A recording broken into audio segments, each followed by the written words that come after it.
नाजरीन, औरत को अगर एक मर्द निगाहों से हिरासत करता है तो वो डिस्कम्फर्ट का शिकार होती है। इस तरह के वाक़यात रूनुमा होने की सूरत में लोग एहतजाज करते हैं। मुतालबा किया जाता है कि इस तरह के मर्दों की आंखें निकाल देनी चाहिए। क्या ये वाकई ही मसले का हल है? नहीं, क्योंकि औरत को हिरासत करने के लिए सिर्फ आंखों का ही इस्तेमाल नहीं किया जाता, बल्कि हाथ भी अहम किरदार अदा कर सकते हैं। एक बार फिर एहतजाज होता है और कानून से ये मुतालबा किया जाता है कि ऐसे मर्दों के हाथ काट दिए जाएं। क्या इससे मर्दों के ऐसे गलत रवैयों को रोका जा सकता है? नहीं, क्योंकि हाथ ना होने की सूरत में मर्द के दिमाग में औरत को हिरासत करने की ख्वाहिश ख़त्म नहीं होती और वो दूसरे अज़ा का इस्तेमाल करते हैं। एक बार फिर आवाज़ उठती है कि कानून इस बारे में ज़्यादा सख्त मौक़िफ़ इख्तियार करते हुए मुजरिमों के पाँव ही काट दे। शायद अब वो दोबारा ऐसा करने का सोचें भी ना। ओह, मगर ये क्या, उन्होंने तो औरत को हिरासत करने के और तरीके ढूंढ लिए। ऐसी सूरत हाल में लोगों की आरा के मुताबिक मज़ीद सख्त कवानीन का नफाज ज़रूरी हो जाता है।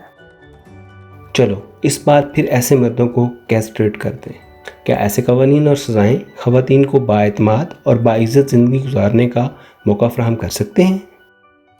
माशरे का बनिस्बतन छोटा मगर पढ़ा लिखा तबका इस बात की तायीद करता है कि मुल्क में स्कूल, कॉलेज और यूनिवर्सिटी लेवल तक तालिब इल्मों को सेक्स एजुकेशन दी जाए।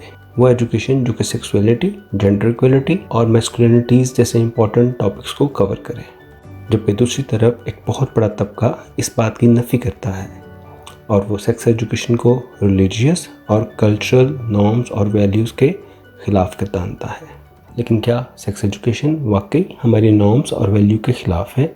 हम इस बात को एक मिसाल से समझते हैं। अगर हम पेशावर से कराची तक ट्रेन पे सफ़र करें तो हर शहर के एंट्री पॉइंट और एग्ज़िट पॉइंट पर हमें वाफिर मकदार में सेक्स एजुकेशन हासिल करने के मौके हासिल होते रहते हैं। ये सेक्स एजुकेशन सिर्फ मर्दाना कमज़ोरी, इसके नुकसानात और उनसे बचने के लिए मुफीद टिप्स फ्राहम करती है। और कराची पहुंचने तक हमारे दिलो दिमाग में ये unethical sex education deeply dive कर चुकी होती है।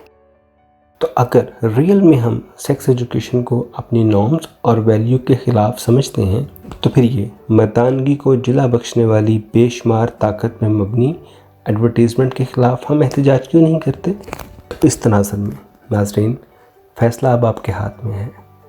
अगर आप हकीकत में चाहते हैं कि हमारे मुल्क की औरतें बाएतमाद और बाइज़्ज़त तरीक़ा से माशरे में अपनी ज़िंदगी बसर कर सकें और ज़िंदगी के हर पहलू में वो मर्दों के शाना बशाना कंट्रीब्यूट कर सकें, तो हमें आज फ़ैसला करना है कि क्या हमें ऐसे कवानीन चाहिए जो कि कल्प्रिट्स के जिस्मानी अज़ा को काटें, या फिर ऐसी पॉलिसीज़ और ऐसे इनिशिएटिव चाहिए जिनके ज़रिए हम लोगों के दिलो दिमाग पे काम कर सकें और उनको सेक्सुअलिटी, जेंडर इक्वलिटी और मैस्कुलिनिटी के उन पहलुओं से आशना कर सकें जो कि हमारे एग्जिस्टिंग सिलेबस का शायद हिस्सा नहीं है, जिसकी वजह से हमारे स्कूलों के तालिब इल्म, कॉलेज और यूनिवर्सिटी के स्टूडेंट्स वो तालीम हासिल नहीं कर पाते जो उनको एक मुहज़्ज़ब इंसान बनने में मदद कर सकती है।